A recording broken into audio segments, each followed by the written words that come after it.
coba lihat sedikit ya. Kita coba lihat sedikit problematikanya ya soal Bad Ehrman. Saya share screen sebentar. Jadi Bad Ehrman itu menghadirkan scripture yang mungkin lebih messy daripada yang kebanyakan orang Kristen itu pahami ya. Dan bahkan diskusi-diskusi Bad Ehrman itu memancing banyak kelompok yang ingin mendinai atau menolak kekristenan dan merasa bahwa Bad Ehrman itu berhasil melakukannya ya. Nah, sehingga ini mungkin pikiran yang kita coba diskusikan ya beberapa puluh menit ke depan, Bad Ehrman dan Messiness of Scripture ya. Nah, ini salah satu bagian yang dibahas di bukunya ya. Jadi ada 3 bagian yang cukup ini ya, hampir semua Bible scholars yang cukup serius belajar PB itu tahu bahwa ada varian-varian Alkitab yang muncul tanpa bagian-bagian ini yang kalau diyakini hipotesisnya adalah ditambahkan kemudian. Ya karena kalau ada varian Alkitab beberapa gitu ya di teks aslinya, kita mungkin bisa ada kesulitannya mengestimasi yang mana yang lebih dulu dan mana yang lebih tua ya. Karena Ehrman kan bilang ya, kalau teks itu disalin, even dari teks yang lebih baru, tapi kalau teks yang lebih baru itu punya koneksi ke teks yang cukup kuno ya dan cukup awal, maka tiba-tiba itu kualitasnya cukup baik gitu ya. Jadi menilai yang mana yang lebih duluan dan sebagainya itu biasanya dari konteks sejarah, bahasa yang dipakai, huruf yang dipakai juga, teknik penulisnya, banyak hal yang harus dipertimbangkan ya, terus sehingga bisa ada estimasi ya yang mana yang lebih tua ya. Tapi biar bagaimanapun itu persoalan estimasi ya. Jadi kita bisa ada kesulitan sih yang mana yang lebih tua gitu ya. Tapi kalau ada sesuatu teks asli yang bagian tertentu nggak ada, terus teks yang lain ada, maka hipotesis yang lebih mungkin adalah yang lebih banyak teksnya itu kemungkinan bagian itu ditambahkan ya. Karena kalau ada penyalin yang lihat terus menghilangkan bongkahan tertentu dari teks itu terlalu berani ya, nggak mungkin gitu ya. Ahli Taurat itu yang tugasnya menyalin itu tiba-tiba menghapus gitu ya sesuatu yang sakral ya, yang dia menyalinnya itu dilakukan dengan penuh kehati-hatian, terus tiba-tiba dia ilangin ya. Kecuali dia melakukan kesalahan-kesalahan yang terkait juga uh, human error ya, yang manusiawi di dalam penyalinan. Misalnya kalau dia nyalinnya lihat baris gitu ya, terus ada kata tertentu, terus dia pindah, terus dia lihat baris lagi kata itu, terus dia mulai dari situ gitu misalnya ya. Itu bisa ada ya kesalahan-kesalahan yang semacam itu ya. Atau kalau misalnya penyalinannya dilakukannya di dikte ya, jadi ada satu uh, ahli Taurat yang membacakan, terus yang lain itu menyalin bersama-sama ya. Jadi ada kata-kata yang bunyinya dekat, itu disalin dengan huruf yang salah gitu. Ada ya jenis kesalahan yang modelnya kayak gitu ya. Nah, tapi secara umum kalau ada bagian yang di varian teks yang satu lebih banyak daripada yang lain, asumsi yang lebih mungkin adalah ini penambahan ya, bukan pengurangan ya, karena ahli Taurat itu pasti nggak berani ya. Nah, ini bagian yang cukup terkenal yang banyak scholars itu tahu ini ditambahkan ya. Ini di 1 Yohanes 5 ayat 7 sampai 9. Ini saya ambil LAI terjemahan baru ya. Bagian yang merah ini nih yang ditaruh di dalam kurung. Ini saya ambil dari software Sabda ya. Tapi kalau Bapak Ibu lihat LAI Alkitab yang cetakan kertas juga ditaruh di dalam kurung nih yang ini. Ya jadi bahkan di dalam terjemahan yang biasa dipegang oleh orang Kristen sehari-hari juga ada penandanya itu. Ya jadi bunyinya sebab ada 3 yang memberi kesaksian, lalu tambahannya di dalam surga Bapa, Firman dan Roh Kudus, dan ketiganya adalah satu. Ya, dan ini somewhat cukup menguntungkan dan cocok karena fit in terhadap doktrin Tritunggal. Ya, ada 3 terus Bapa, Firman dan Roh Kudus ya. Dan 3 yang memberi kesaksian di bumi, roh dan air dan darah, dan ketiganya adalah satu begitu ya. Jadi teks aslinya sebenarnya yang lebih tua adalah sebab ada 3 yang memberi kesaksian, roh dan air dan darah, dan ketiganya adalah satu. Yang bagian ini yang merahnya ditambahkan. ya. Dan di bukunya Bud Ehrman itu ada kisah Erasmus itu berusaha waktu membuat terjemahannya ya, eh, ambil teks yang Yunani yang lebih bagus, terus menghilangkan bagiannya ini, terus dia diprotes ya dan dikecam keras ya sehingga terpaksa mengembalikan ya teks ini ke dalam terjemahan yang dia kerjakan begitu ya. Nah, Erasmus itu bukan ahli abal-abal ya, itu lebih senior dan selevel seperti Martin Luther ya sebenarnya ya Erasmus, tapi di Belanda ya. Jadi walaupun mungkin Bud Ehrman menulis dengan ya agak nadanya itu agak bisa menganggap remehnya si Erasmus ya, ini Erasmus gimana sih buat kesalahan terus terjemahannya kurang berkualitas gitu ya. Nadanya Bud Ehrman kan seperti itu ya, tapi Erasmus itu scholars yang punya reputasi sangat tinggi ya sebenarnya ya. Kalau kita apa mengikuti sejarahnya gitu ya, dan ini perdebatan yang semacam ini muncul ya, dan tapi scholar sekarang tahu bagian ini memang tambahan sih. Banyak yang mendalami PB itu tahu kok soal tambahan-tambahan seperti ini ya. Nah ini dari Sabda ya, terjemahan lain, Alkitab yang terbuka ya, mungkin ini terjemahan dari Open Bible begitu ya. Ini produksinya Sabda sendiri ya. Bagiannya itu dikasih tanda bintang di sini terus dan dihilangkan. Ya.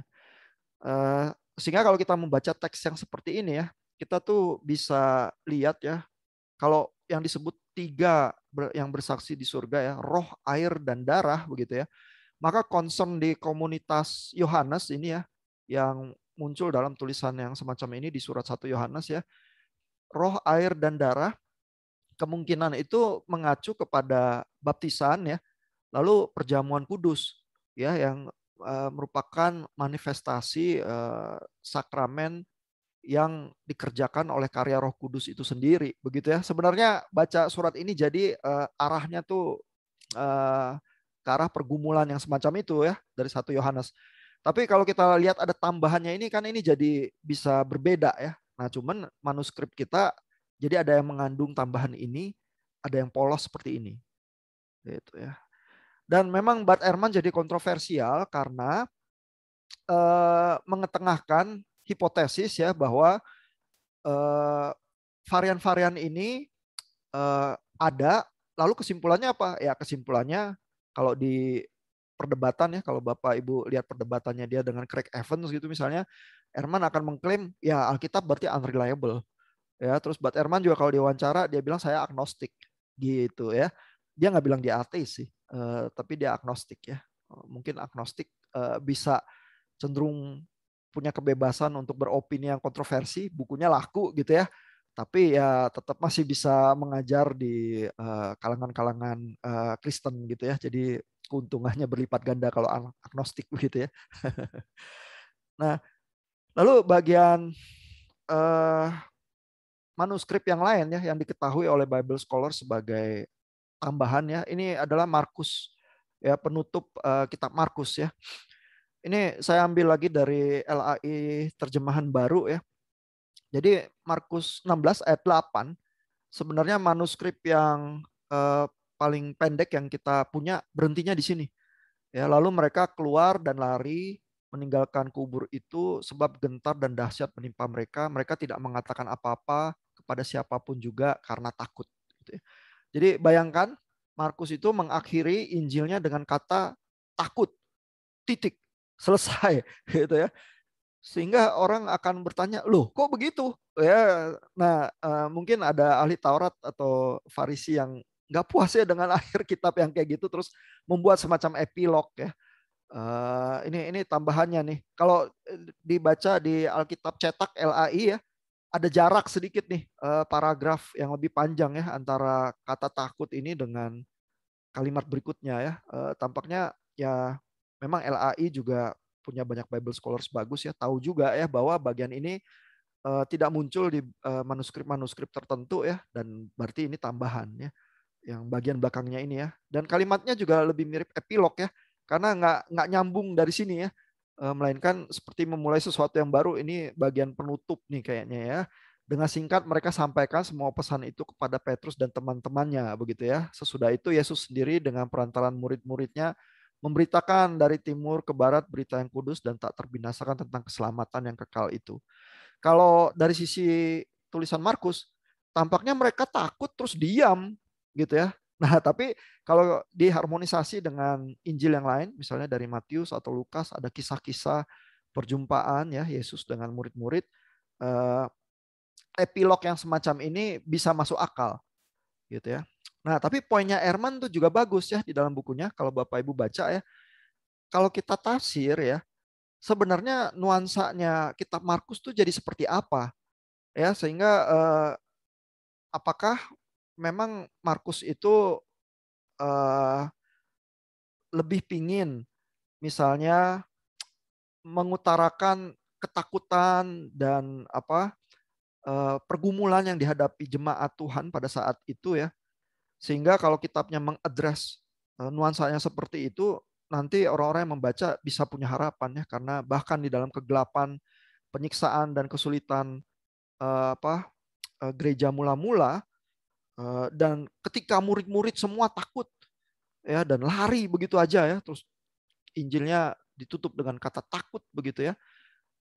Dan Markus tuh menggambarkan murid-murid Yesus tuh sering nggak paham ya, bahwa Yesus tuh datang untuk penderitaan ya, datang bukan untuk menjadi raja yang seperti mereka bayangkan gitu ya. Nah, itu poin-poinnya Markus sebenarnya ya, sehingga menutup kitabnya dengan cara demikian ya adalah meninju dengan tanda tanya yang besar ya, sehingga komunitas pembaca itu harus memikirkan ulang ya, Yesus seperti apa yang mereka ikuti sebenarnya ya. Dan kalau murid-murid itu nggak paham, jangan-jangan gereja Tuhan itu harus refleksi ya, mengikuti Yesus itu sebenarnya seperti apa. Nah, jadi Markus tuh memang punya message tertentu ya, yang bukan tanpa sebab kitabnya diakhiri dengan nuansa yang semacam itu. Jadi kalau kita tahu ya dan mengadres persoalan tambahan ini ya di manuskrip aslinya, jangan-jangan tafsir kita tuh jadi lebih tajam sebenarnya ya. Dan Erman itu menunjukkan ya hal-hal semacam itu ya. Tentu buat orang yang memang pengen kontradiksi dan melawan kekristenan, menolak kekristenan gitu ya, Erman akan tulisannya digunakan untuk itu ya. Tetapi Bart Ehrman itu sarjana biblika yang baik ya. Dia didikan Princeton ya di bawah Bruce Metzger gitu ya. Jadi tulisan-tulisannya itu ada detil-detil yang sebenarnya bisa menolong orang Kristen sendiri untuk tafsir sih. Ya, makanya saya juga nggak ragu-ragu ya menyodorkan chapter-chapter Bart Ehrman itu untuk Bapak Ibu baca ya. Tinggal Bapak Ibu bacanya gimana gitu. Nah, ini ya terkait bagian lain yang banyak Bible scholars juga tahu adalah tambahan ya di bagian kitab Yohanes ya, adalah bagian tentang wanita pejinah ya di Yohanes 8. Ya, ada bagian dari chapter bukunya Erman juga membahas itu ya, tentang tambahan itu. Nah, ini tulisan dari Gunawan Muhammad nih dari Tempo ya tahun 2009. Itu Gunawan Muhammad sangat tertarik ya dengan kisah wanita pezinah itu ya, dan menuliskan esai ini ya. Ini kalau dicari online masih dengan mudah ditemukan ya tulisan ini. Ini saya kutip ya dari GM yang judulnya Perajam itu ya. Gunawan Muhammad bagaimana ya membaca kisah itu ya. Nah, ini saya bacakan ya sedikit ya. Di pelataran bait itu Yesus memang tampak tak menampik ketentuan Taurat. Ya, jadi menurut Gunawan Muhammad ini bukan Yesus melawan hukum ya. Ia tak meniadakan sanksi rajam itu, tetapi secara radikal ia ubah hukum menjadi sebuah unsur dalam pengalaman. Jadi satu bagian dari hidup orang per orang di sebuah saat, di sebuah tempat.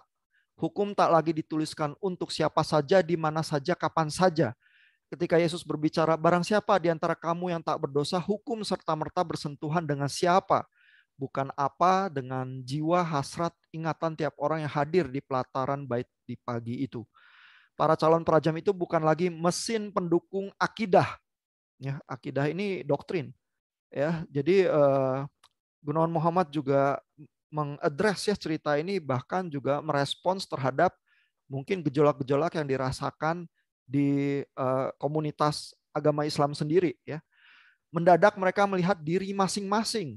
Aku sendiri tak sepenuhnya cocok dengan hukum Allah. Aku sebuah situasi kompleks yang terbentuk oleh perkalian yang simpang siur. Kemarin apa saja yang kulakukan, nanti apa pula. Dan di saat itu juga si tertuduh bukan lagi hanya satu eksemplar dari perempuan-perempuan yang demikian. Ia satu sosok, wajah, dan riwayat yang singular, tak terbandingkan, dan sebab itu tak terumuskan. Ya, incommensurability, ya itu istilah-istilah filsafat untuk bilang bahwa ini tuh bukan sesuatu yang bisa kita lindas begitu saja dengan satu kenyataan, pernyataan, rumus, objektif tertentu. Subjektivitas itu selalu hadir begitu ya, di dalam wajah dan di dalam person-person. Ya. Ia kisah yang kemarin tak ada, besok tak terulang, dan kini tak sepenuhnya ku mengerti. Siapa gerangan namanya, kenapa ia sampai didakwa. Gitu ya. Jadi betapa indahnya ya Gunawan Muhammad itu membaca kisah ini ya, dan menghadirkan ya person di tengah-tengah interpretasi hukum yang seharusnya dijalankan ya. Dan kalimat-kalimat Gunawan Muhammad adalah para calon perajam itu bukan lagi mesin pendukung akidah. Begitu ya. Ini bukan saja kritik yang bisa dikumandangkan untuk umat Islam ya, buat orang Kristen juga sama ya. Betapa banyak ya orang Kristen itu yang adalah mesin doktrinal begitu ya. Padahal Tuhan bekerjanya menyentuh pribadi-pribadi gitu ya. Nah ini kalimat-kalimat kesimpulannya, lantas apa kisah itu ya dari Gunawan Muhammad ya. Dari kancah orang ramai itu muncul individu, orang seorang. Teks Injil itu ya, dia mengutip ini ya, Rene Girard ya, dapat dibaca hampir secara alegoris. Ya, jadi Gunawan Muhammad berusaha mendorong jangan baca literal ya, baca hukum, baca doktrin dan sebagainya ya. Hampir secara alegoris ya dapat dibaca gitu ya, dan dengan demikian Gunawan Muhammad juga mengklaim Yesus bacanya alegoris juga kali ya. Nah, tentang munculnya kepersonan yang sejati dari gerombolan yang primordial. Ya, tapi kepada siapakah sebenarnya agama berbicara? Kepada tiap person dalam kesunyian masing-masing atau kepada gerombolan? Saya tak tahu ya. Dan lihat ya, perhatikan pilihan katanya Gunawan Muhammad ya. Dia nggak pilih kata kelompok atau komunitas atau apa yang lebih netral. Dia bilang gerombolan.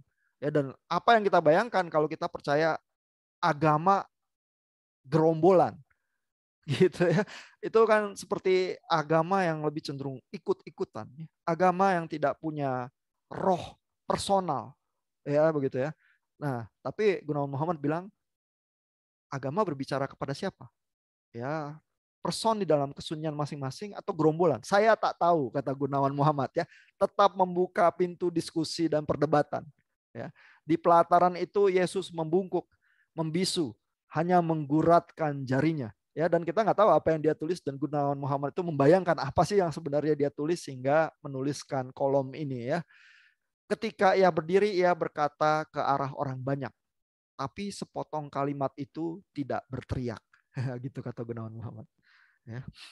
Nah, jadi bagian yang kita ketahui ya, dan Bible Scholars ketahui sebagai tambahan itu digoreskan dengan pena Gunawan Muhammad jadi begitu indah ya. Saya tuh jarang dengar khotbah pendeta Kristen yang seindah itu tuh. Even di apa ayat-ayat Alkitab yang mungkin ada juga pendeta yang tidak ingin ya mengkhotbahkan karena merasa itu tambahan, jadi nggak sah ya. Jadi bisa jadi perdebatan ya mengkhotbahkan bagian-bagian itu. Tapi Gunawan Muhammad tidak ragu-ragu ya menggoreskan penanya dan merasa bahwa di situ tuh ada jiwa keagamaan yang berbeda ya, yang seharusnya menggema ya di antara umat beragama begitu ya. Nah, jadi interesting sekali ya. Silakan Bapak Ibu baca lagi ya. Nah, kita coba selami ya persoalannya kalau Bart Ehrman itu ya mengganggu kekristenan ya. Itu sebenarnya terganggu bagian apa ya? Di beberapa bagian texting Bapak Ibu ada yang menulis soal ineransi. Ya, biasanya kan kembar ya, infallibility dan ineransi itu slogannya ya. Nah, ini saya kutipkan ya satu berita dari ini tuh Christian Today ya, bukan Christianity Today. Kalau Christianity Today itu majalah di Amerika ya. Christian Today itu dari UK, dari Inggris ya. Dan teolog-teolog Inggris dan teolog-teolog Amerika walaupun saling membaca dan mempengaruhi, tapi itu ada perbedaan-perbedaan concern juga ya. Chicago Statement tentang ineransi itu munculnya di Amerika ya, dari kelompok teolog-teolog Amerika. Di UK itu sentimen dan pola berteologinya bisa ada perbedaan ya. Nah, ini munculnya dari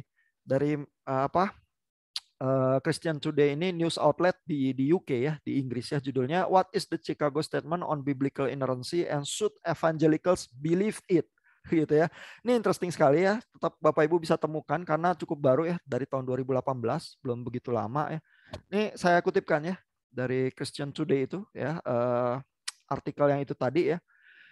Nah, ini misalnya ya, di dalam artikel itu melakukan analisis ya terhadap Chicago Statement. Lalu salah satu paragraf itu bilang ya bahwa memang Chicago Statement itu berisi banyak hal ya yang buat evangelicals itu tidak kontroversial ya, biasa aja gitu ya. Saya udah forward juga ya ke grup WA dokumen Chicago Statement itu. Jadi kalau Bapak Ibu ngomong ineransi, acuannya itu Chicago Statement itu. Itu saya ambil dari library-nya dari Dallas Theological Seminary ya. Masih pakai tulisan yang agak kuno gitu di dokumen yang terlihat tua gitu ya. Nah, lalu tapi berbagai artikel di dokumen itu mungkin tidak kontroversial ya, biasa aja ya. Misalnya bahwa Alkitab itu diinspirasikan Tuhan dengan pimpinan Roh Kudus dan lain sebagainya ya. Jadi ada otoritas ya. Nah, tapi ada artikel-artikel yang dianggap di dalam artikel ini ya, itu berusaha mengetengahkan satu posisi yang ultra konservatif. Ya, jadi bukan cuma konservatif ya, tapi ultra konservatif. Misalnya artikel 12 ya menjadi sorotan di sini ya. Bunyinya adalah we deny that biblical infallibility and inerrancy are limited to spiritual, religious or redemptive themes exclusive of assertions in the fields of history and science.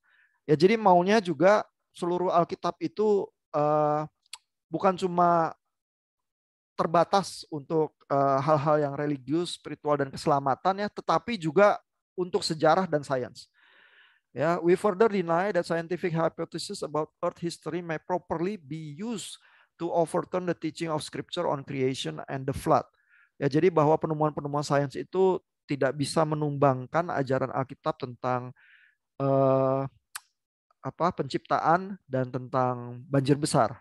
Ya. Nah, lalu ini ada komentarnya di artikel Christian Today itu. Maksudnya apa? Ya, paragraf ini maksudnya adalah in the minds of the Chicago framers, belief in biblical inerrancy requires adherence to young earth creationism.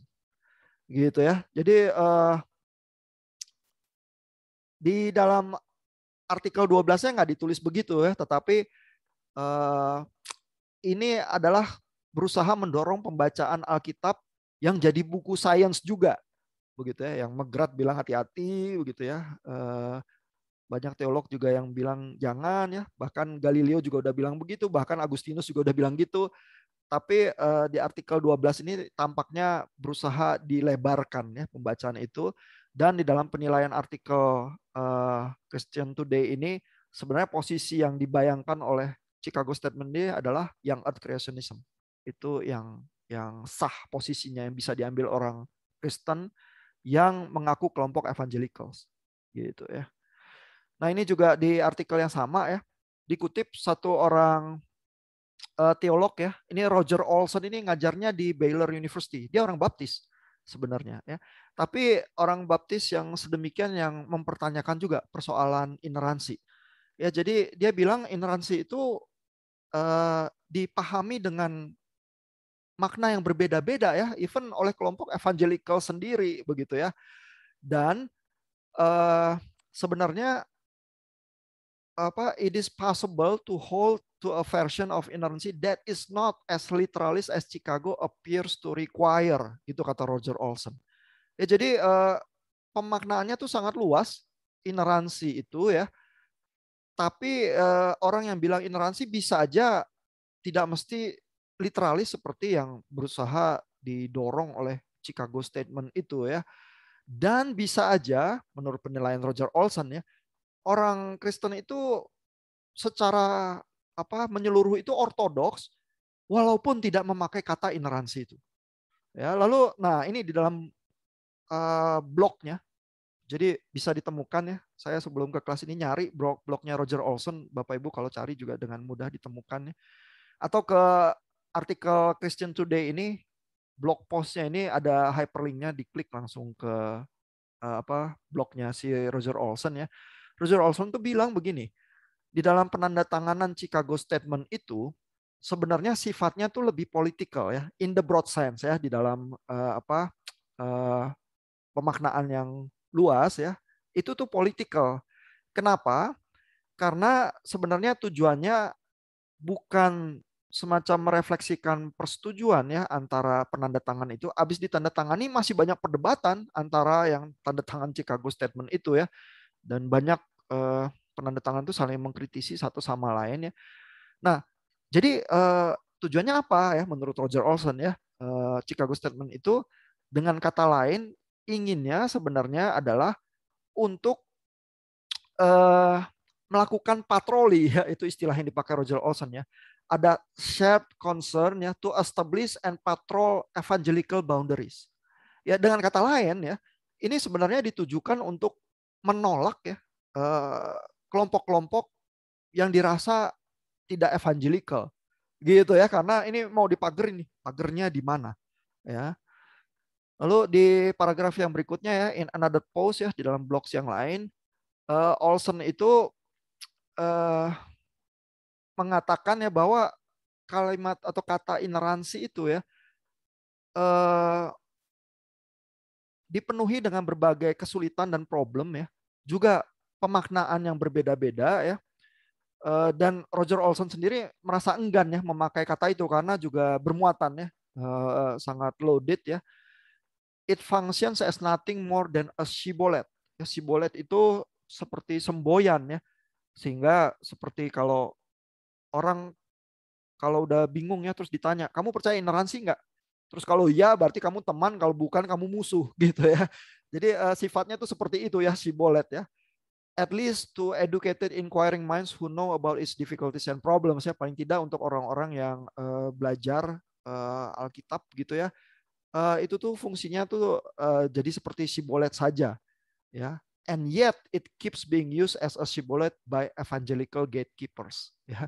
Gitu tuh penilaian artikel Christian Today ya, dan dengan merefer kepada Roger Olson ya. Ini dia ngajarnya di Baylor University. Nah mungkin segitu dulu kali. Ada komentar nggak? Ini mulai resah nggak nih kalau ternyata Herman itu menyentuh bagian yang cukup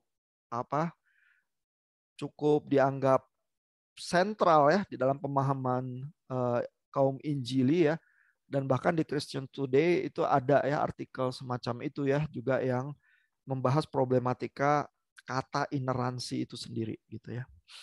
Silakan kalau ada komentar atau pertanyaan sebelum kita lanjut sedikit lagi.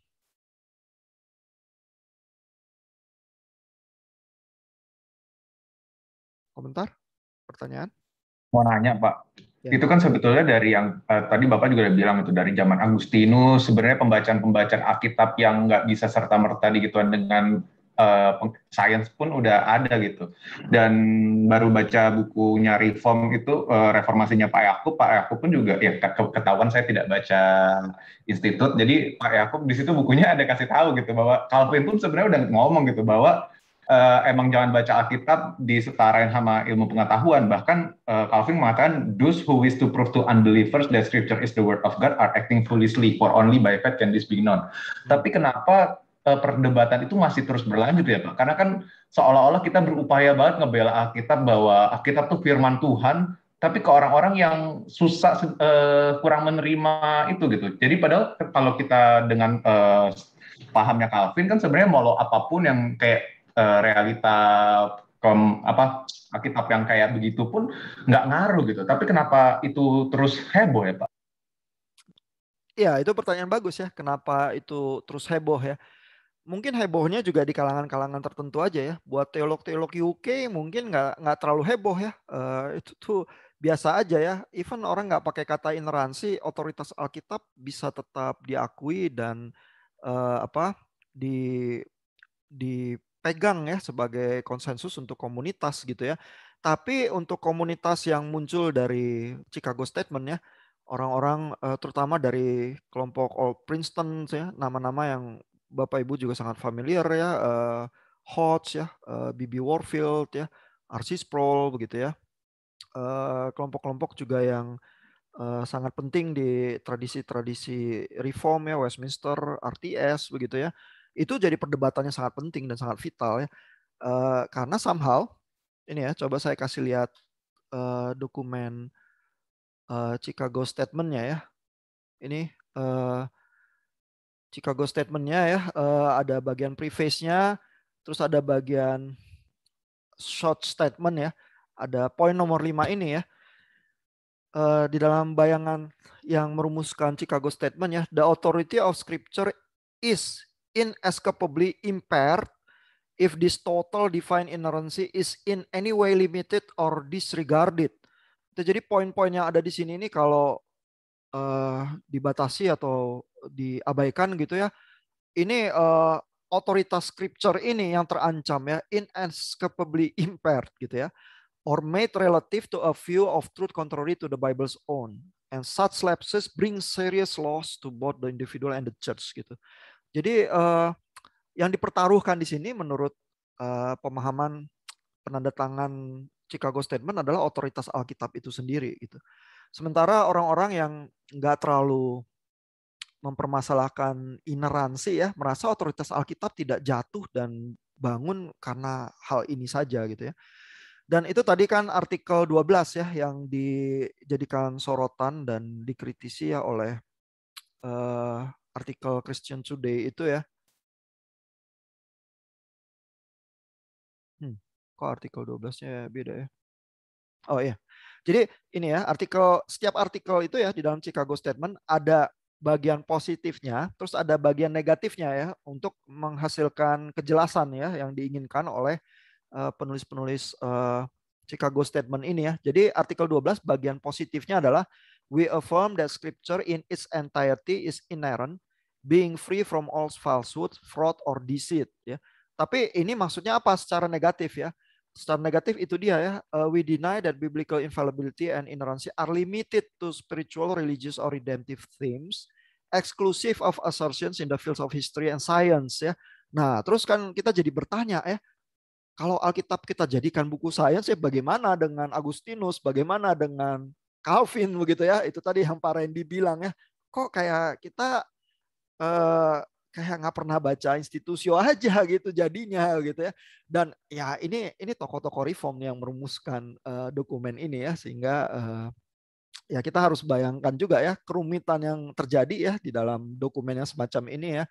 Dan pertanyaan Roger Olson itu ya misalnya adalah kalau ini semacam banyak, dia pakai istilah political ya, yaitu adalah untuk mengeksklusifkan ya,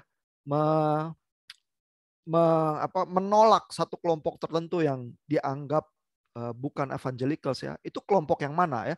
Di blog postnya yang lengkap ya kalau Bapak Ibu baca, menurut Roger Olson yang berusaha ditolak adalah neo-orthodox. Jadi neo-orthodox itu bukan liberal loh. Neo-orthodox itu mungkin yang dibayangkan itu ya seperti Calvert ya. Calvert itu sulit dikotakan ya, tapi kebanyakan orang mungkin mengkotakkan dia kepada neo-ortodoks. Mungkin Calvert-nya juga nggak senang ya kalau dikotakkan ke dalam neo-ortodoks ya. Tapi misalnya Calvert akan bilang ya baca Alkitab itu ya harus dengan pimpinan Roh Kudus ya, karena ya dari sejak inspirasi, kanonisasi dan seterusnya ya message-nya itu tidak bisa ya kalau tidak ada pimpinan Roh Kudus begitu ya. Nah, yang kayak gitu itu yang bisa dianggap ya tidak secara serius berpegang ya kepada huruf per huruf dari Alkitab itu ya, sehingga itu tuh cenderungnya masuk ke bagian neo-ortodoks gitu. Ya karena kalau Bapak Ibu lihat ya Chicago Statement-nya ya, artikel 6 terutama ya yang sering menjadi bayangan juga di bukunya Bart Ehrman juga muncul ya. We affirm that the whole of Scripture and all its parts, down to the very words of the original, were given by divine inspiration. Ya, jadi ini ada persoalan the original ya, manuskrip yang asli yang pertama ya.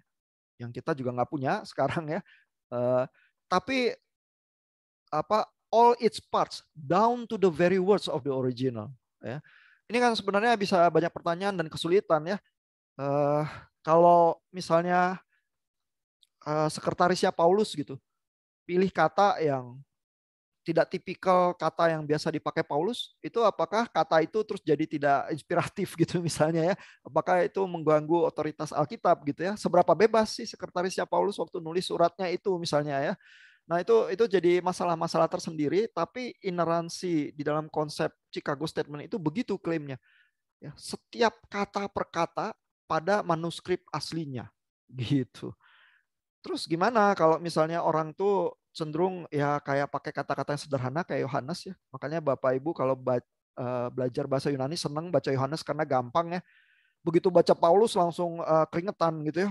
Susah nih. Apalagi baca kitab Ibrani ya. Kalimat-kalimatnya panjang, lebih jelimet gitu ya. Baca Kolose atau Efesus aja udah agak beda ya dari surat Paulus yang biasa ya. Kalimatnya ada yang nggak ada titiknya terus menerus nyambung gitu ya. Sehingga banyak Bible scholars merasa mungkin itu bukan tulisan Paulus langsung begitu ya. Nah jadi terus kalau penulis Alkitab itu beda-beda ya tingkat edukasi, personalitas, gaya bahasa dan lain sebagainya.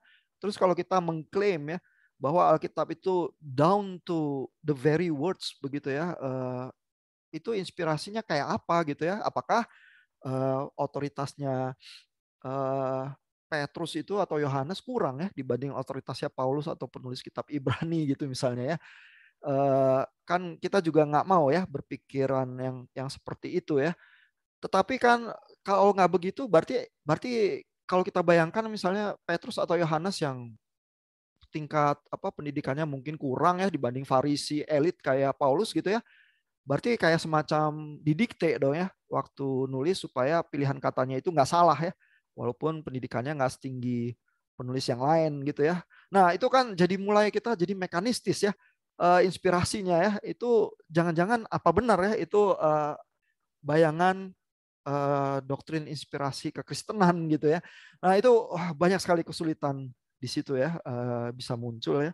Nah sehingga banyak juga Bible scholars yang meninggalkan berbicara tentang otoritas Alkitab pakai kata itu ya karena acuannya Chicago Statement itu sih. Tapi buat Bapak Ibu kalau pakai kata itu ya dan butuh acuan, ya acuannya yang sahih itu Chicago Statement itu sih. Gitu ya.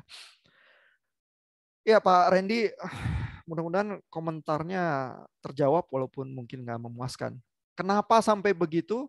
Ya mungkin karena trajektori sejarah dan komunitas juga ya. Tergantung di grup mana kita berbicara sih Pak Randy.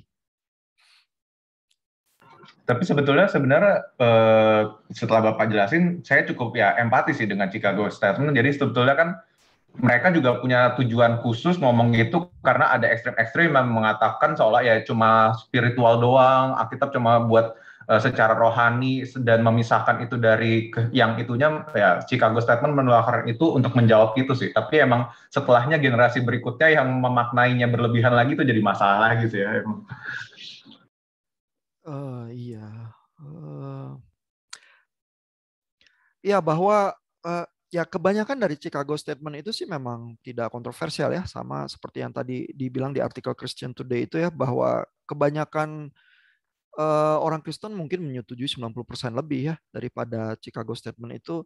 Yang di Christian Today itu kan yang dikritisi artikel 12 ya. Tapi misalnya kalau Bud Ehrman ya, ini kalau saya tunjukkan halaman 57 ya, dia aware-nya ya persoalan itu ya, manuskrip yang asli itu ya. Karena ya autografa itu kan kita nggak punya ya. Tapi diskusi yang di halaman ini tuh menunjukkan dia aware ya terhadap Chicago Statement dan persoalan ineransi itu ya, sehingga dia bilang ini ya, ini kata-katanya dia bahkan tidak sangat negatif ya. Meskipun kita tidak bisa 100% yakin tentang apa yang ingin kita capai, kita setidaknya bisa yakin bahwa semua manuskrip yang masih ada disalin dari manuskrip-manuskrip lain, yang mana manuskrip-manuskrip itu sendiri disalin dari manuskrip-manuskrip yang lain, dan bahwa setidaknya kita bisa kembali ke bagian tertua dan terawal dari tradisi penyalinan itu bagi setiap buku perjanjian baru gitu ya. Tetapi kenapa kita mesti kembali ke terawal, karena ya Chicago Statement itu bilang gitu ya, cuman yang di kitab aslinya begitu ya, yang terinspirasi sampai down to the very words begitu ya. Dan ini sebenarnya masih cukup optimistis ya, Ehrman bilang ya, walaupun kita nggak punya ya kitab yang aslinya, tapi kita tuh bisa ya membandingkan dan meyakini bahwa itu disalin dari manuskrip sebelumnya dan ada kaitannya ya dengan manuskrip aslinya begitu. Ya, jadi bukunya Ehrman itu sering kalimat-kalimatnya itu tidak sekontroversi debat-debatnya ya kalau dibaca gitu ya, tapi memperlihatkan dia aware juga ya sama Chicago Statement. Nah, bahwa Chicago Statement itu menolong orang Kristen uh, menegaskan lagi otoritasnya ya di tengah-tengah gempuran zaman modern dan tendensi dari sains untuk juga jadi cenderung totaliter begitu ya. Ya orang-orang kayak Dawkins dan lain sebagainya ya, yang karena perkembangan sains tertentu terus berusaha over interpretation, menolak segala hal yang bentuknya spiritual dan agama. Kan ada juga ya memang yang tendensi yang semacam itu. Dan Chicago Statement itu menolong ya orang Kristen itu untuk melihat otoritas Alkitab dan memberikan formulasi-formulasi ya. Cuman memang ada beberapa artikel formulasinya itu ya yang jadi banyak diskusi ya. Termasuk Peter Enns ya yang sering mendebat bahwa ineransi itu somehow menuntut ekspektasi bahwa Alkitab berfungsi sesuai dengan modernitas, padahal Alkitab mungkin berfungsinya lebih mirip manuskrip kuno yang bukan harus berdansa dengan kriteria-kriteria sains modern begitu misalnya. Ya, jadi ya mudah-mudahan paling enggak perdebatan itu Bapak Ibu rasakan juga ya waktu membaca Bad Ehrman. Nah, tapi pertanyaan-pertanyaan ini ya bisa kita renungkan ya, mungkin nggak mesti dijawab sekarang, tapi kalau Bapak Ibu mau merespon silakan juga ya. Sampai beberapa minggu ke depan saya pilihkan beberapa chapter lagi dari Bad Ehrman ya untuk Bapak Ibu baca supaya seluk-beluk Alkitab itu paling enggak jadi bisa dinikmati juga ya. Pertanyaannya, apakah misquoting Jesus dari Ehrman berefek positif atau negatif terhadap kekristenan? Ya, ini pertanyaan pertama. Pertanyaan kedua, apakah perdebatan keras soal ineransi lebih berdampak positif atau negatif? Ya. Ketiga, bagaimana seharusnya membaca Alkitab? Ya. Jadi kita sering kembali ke pertanyaan nomor 3 ini ya di dalam seluruh pergulatan kita. Ya. Ya, silakan kalau ada komentar lagi atau pertanyaan.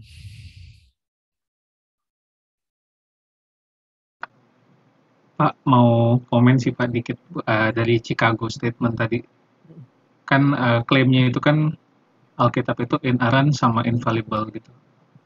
Mungkin tuh kalau ditarik lebih jauh itu sebenarnya itu kan juga atribut Allah gitu ya.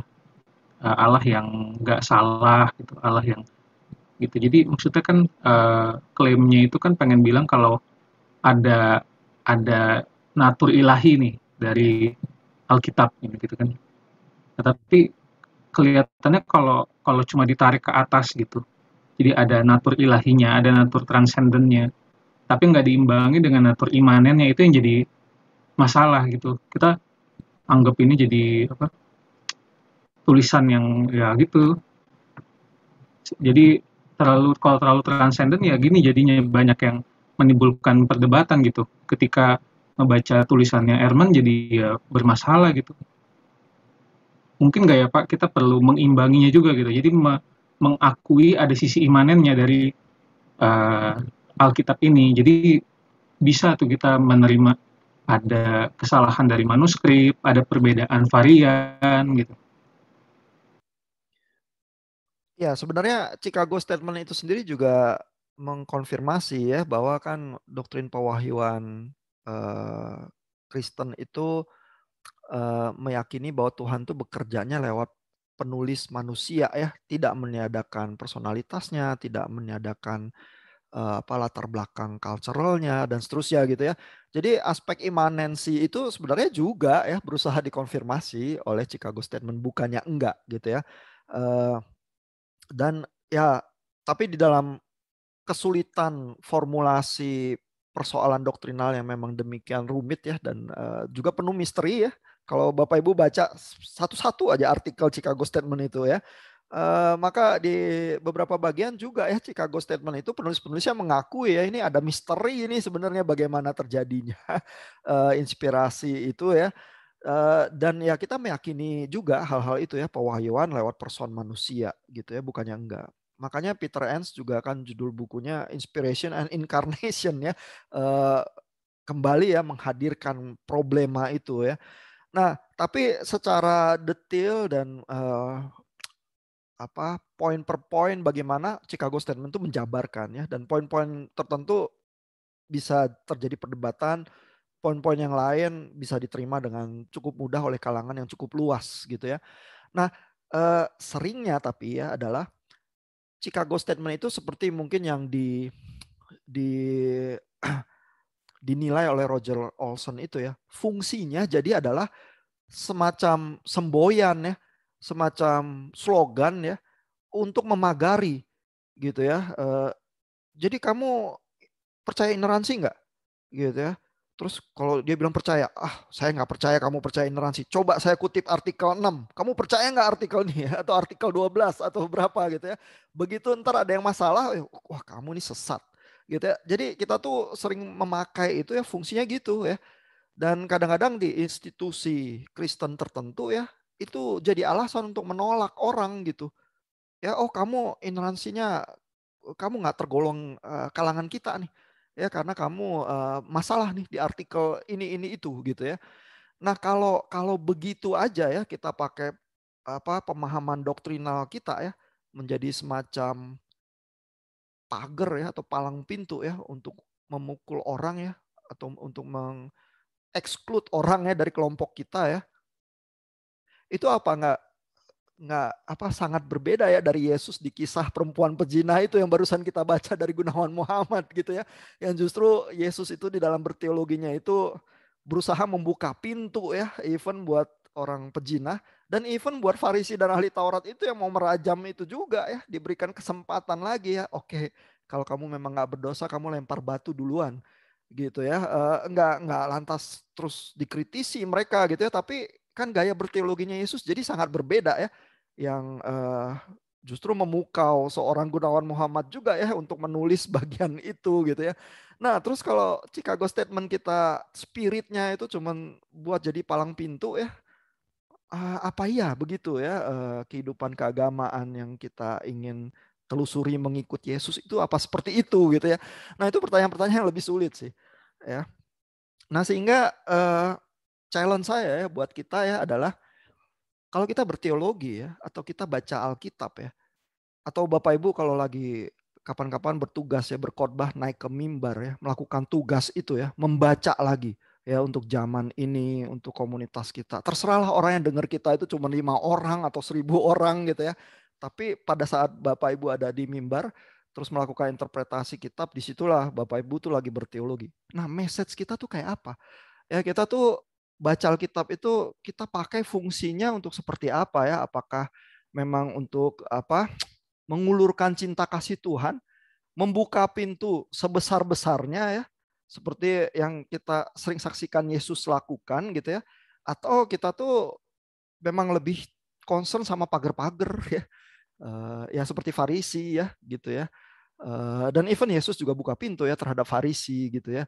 Nah jadi bagaimana kita berteologi ya, dan taste teologi kita itu ya, itu tuh yang sangat kritikal menurut saya ya. Dan itu butuh latihan kali ya, butuh sensitivitas juga ya untuk merasakan ya seperti apa sebenarnya harusnya berteologi gitu ya. Dan even di dalam perdebatan-perdebatan kelas dunia oleh teolog-teolog yang bikin statement-statement hebat ya, problema itu selalu muncul ya, dan kita selalu bertugas ya menggemakan lagi suara kenabian dan keyakinan kita ketika membaca Alkitab ya, dan itu tugas yang sulit ya. Makanya saya selalu enggan sih sebenarnya kalau harus khotbah ya, karena itu tugas yang berat ya, biar orang lain aja lah yang melakukan tugas itu. Saya ini terlalu rapuh untuk khotbah yang bagus. Jadi gitu tuh tugas teologi kita ya. Mudah-mudahan Bapak Ibu menangkap ya hawanya ya, dan terus ya berusaha melakukan ya kalau dipercaya ya untuk pas naik mimbar ya. Ada lagi komentar, pertanyaan? Pak, jadi makin tergelitik sih Pak, pengen pengen tahu. Kalau maksudnya di tradisi reform sendiri itu kan memang udah ada apa ya, budaya gitu, tradisi kalau memang kita perlu ada pagar gitu, ortodoksi gitu. Kalau sekarang lagi belajar KH itu apa yang membuat identitas itu reform itu adalah konfesi-konfesinya gitu. Jadi secara otomatis itu ada pagar-pagarnya. Nah, kalau seperti ini tuh apakah perlu gitu pagar itu, atau kita perlu setuju dengan core-nya aja, sisanya itu yang lebih luas kita kasih ruang untuk bisa saling berdialog kah gitu. Atau mungkin juga ya, ini yang kedua sih pikiran aku, Chicago itu kan 1950 ke atas gitu dibuatnya. 1978. 1978.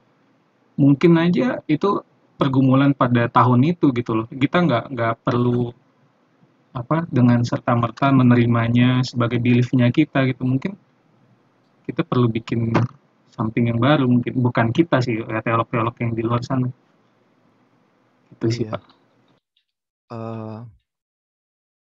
Nah ini pertanyaan yang bagus nih, dan kita udah injury time ya, terus pertanyaan bagus ini baru muncul nih.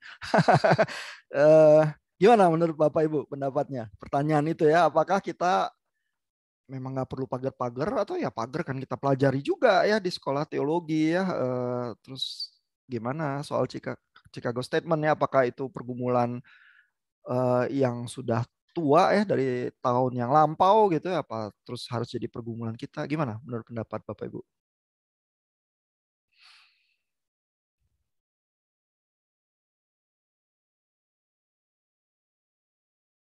Ada usulan? Mungkin sih ya, walaupun saya tipenya orangnya rebel ya, tapi saya sih mengakui bahwa emang butuh pagar juga sih. Tapi mungkin pagar-pagar untuk melebarkan pagar. Jadi kalau misalkan saat ini kita cuma rumah kita pagarnya 5 meter dari tempat kita gitu. Tapi kita harus punya pagar-pagar untuk bisa bikin pagar kita lebih luas, lebih jauh gitu. Jadi halaman kita bisa jadi makin luas gitu. Dan dengan perkembangan zaman, perkembangan teologi, pemahaman, dan apapun yang perubahan kehidupan ke depan, kita bisa melihat sesuatu yang baru lagi, yang Tuhan singkapkan, dan itu butuh pagar-pagar juga untuk kita bisa menyadari bahwa oh ini Tuhan sedang berbicara gitu. Kalau yang kayak minggu lalu udah saya ceritakan, kan yang tradisi kanon gitu, dari zaman dulu ada satu tolak ukur yang dipakai untuk menggaris, untuk menemukan siapa identitasnya gitu. Dan pagar ini menjadi pagar yang penting sih, bukan tentang pengakuan imannya, bukan tentang satu statement-statement yang udah dipegang, tetapi ada satu pagar yang harus kita pakai untuk memagar, tahu bahwa ini aku mau bangun pagar lagi. Tapi dengan satu tujuan bahwa nanti kita punya satu rumah dengan halaman yang makin luas, yang pagarnya itu bisa menolong kita rumah kita jadi makin luas sehingga makin banyak orang yang masuk ke rumah kita yang untuk menjangkau jiwa kalau bahasanya Paulus. Mungkin itu. Iya. Nah, gimana Pak Stephen? Jawaban yang semacam itu memuaskan nggak Pak? Pak, saya boleh nyerempet dulu nggak Pak? Boleh Bu, serempet aja Bu. Tapi yang ditanyain Pak Stephen cukup dilematis ya Pak. Kenapa? Karena kalau dipikir-pikir, kalau melepas pagar untuk ngatasin masalah ineransi, kayaknya masalah-masalah lain juga bakalan muncul sih. Itu yang terlintas di pikiran saya. Jadi cukup dilema ya. Ya, artinya dengan kata lain Bu Indi merasa pagar memang butuh ya. Ntar malah ini ya, malah tersesat ke arah yang nggak bisa kembali lagi ya kalau nggak ada pagar gitu ya. Jadi campur aduk gitu. Jadi dilema sih tapi sebenarnya ya. Iya, iya. Terus jawaban Pak Randy tadi memuaskan nggak? Meluaskan pagar ya. Iya, saya masih mikir-mikir Pak. Iya, iya. Gimana Pak Stephen, memuaskan nggak jawaban usulan Pak Randy? Tapi kalau lihat sekarang Pak, arus-arus teologi di seminari-seminari ya paling nggak yang saya tahu lah. Sekarang harusnya tuh lebih ke ekumenis ya. Jadi bagaimana kita tuh bisa saling merangkul gitu satu dengan yang lain. Tradisi-tradisi itu kelihatannya udah berbaur di dalam spirit ekumenis gitu. Jadi gimana Katolik itu, teolog Katolik bisa berdialog dengan reform dengan baptis dan sebagainya gitu. Dan kelihatannya itu spirit zaman sekarang yang mungkin ya jadi lebih baik gitu. Mungkin sih ada teolog Indonesia pernah komen gitu. Jadi core belief-nya itu ya kita sepakat dalam dua hal, bahwa Yesus itu adalah manusia dan Tuhan, dan bahwa Allah kita adalah Allah Trinitas. Di samping itu ya kita bisa bicara berdialog satu dengan yang lain gitu sih. Aku rasa sih spirit itu mungkin oke juga kali gitu. Ya, berarti sebenarnya pingin ya bisa lebih terbuka gitu ya kalau kalau dengar komentarnya Pak Steven. Tapi kalau Bu Indi, ya kadang-kadang kita butuh pegangan ya. Kalau buka-bukaan gitu aja apa benar nggak ada bahayanya gitu ya. Nah jadi memang kalau Bapak Ibu baca teori Fowler gitu misalnya ya, Stages of Faith ya, itu kan dibangunnya di atas teori-teori seperti Piaget, Erikson, dan Kohlberg begitu ya. Itu struktur jiwa ya yang memang jadi lebih dewasa itu punya independensi ya, bukan cuman sekedar ikut agama gerombolan ya, itu istilahnya Gunawan Muhammad tadi ya. Itu kalau keagamaan gerombolan itu sintetik konvensional ya kan, karena peer pressure itu jadi penting dan sebagainya. Komunitasnya belief apa ya kita belief itu juga begitu ya. Nah, kalau udah yang individuatif reflektif kan bisa keluar ya dari itu. Terus begitu konjungtif bisa mengkritisi diri sendiri dan terus bisa paradoksikal terhadap pihak yang lain ya. Itu lebih luas lagi gitu ya. Dan hampir nggak ada kali ya orang yang sampai level konjungtif apalagi yang universalizing begitu ya. Nah, tapi istilahnya itu sendiri aja ya yang paling tinggi itu universalizing ya, adalah bahwa kita itu mulai dari kolam atau pagar yang memang sempit, terus makin lama kalau struktur jiwanya itu makin siap, itu makin luas pagarnya kalau mau pakai istilah Pak Randy gitu ya. Nah kalau dalam bayangan saya ya, orang yang benar-benar terbuka ya, itu tuh bukan orang yang membuang tradisi sama sekali gitu ya. Karena misalnya ya Martin Luther sama Calvin itu sendiri kan juga rebel ya. Martin Luther diekskomunikasi, Calvin itu harus lari ke Paris begitu ya, kalau enggak dia juga masuk penjara dan bisa kena eksekusi ya, dia lari ke Jenewa. Nah jadi tapi mereka bukan orang yang membuang tradisi karena mereka baca Agustinus, mereka mewarisi tradisi dari Church Fathers begitu ya. Jadi orang yang bisa open dan melakukan reformasi ya, itu tuh adalah orang-orang yang berakarnya kuat justru. Ya dan kita tuh nggak bisa ya berpikir dalam vakum, itu nggak bisa ya. Kita selalu masuk dengan kacamata dan tradisi tertentu karena semua orang tuh begitu ya. Kalau kalau kita vakum ya kemungkinan otak kita kosong gitu ya. Memang kita nggak ada isinya gitu ya. Jadi netralitas objektif di dalam vakum itu ilusi, itu nggak ada ya. Nah jadi gimana caranya bisa melakukan tugas teologi itu ya, dan tidak terobsesi hanya pada pagar-pagar ya, ya adalah berakar yang kuat. Ya, jadi kalau memang mengaku orang reform ya, kalau mau mereformasi reform itu sendiri ya, belajar tradisi reform yang paling kuat, yang paling bagus ya. Belajar kredo-kredo itu semuanya ya sampai mengalir di dalam darah ya. Sehingga begitu kita mengkritisi kredo-kredo itu ya atau berusaha melakukan reformasi lagi, kita beneran tahu apa yang kita bicarakan gitu ya. Bukan karena kita nggak paham gitu ya. Terus kalau Bapak Ibu mau mulai mengkritisi apapun ya kayak Chicago Statement atau apa ya, ya pelajari dulu sampai ngelotok gitu ya. Apa sih sebenarnya Chicago Statement, lihat sejarahnya dan sebagainya gitu ya. Jadi yang bisa melakukan itu ya biasanya orang yang berakar kuat. Kalau yang kurang ya nanti dia cuma di permukaan ya, dan kalaupun bisa menghasilkan perubahan ya, perubahan itu tuh nggak bertahan ya dan nggak transformasional ya, nggak menghasilkan sesuatu yang baru gitu ya.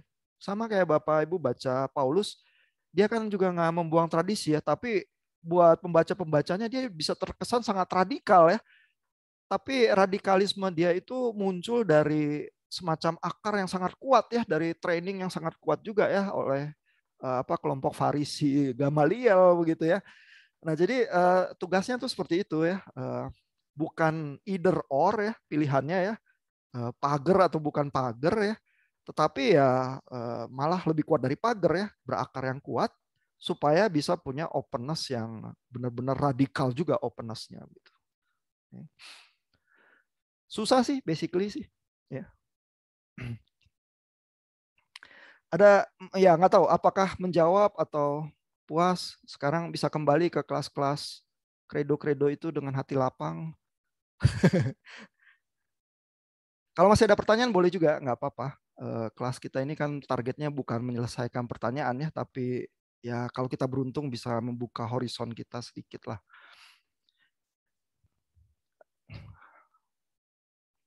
Ada komentar lagi, pertanyaan? Kita udah sangat jauh dari injury time kita.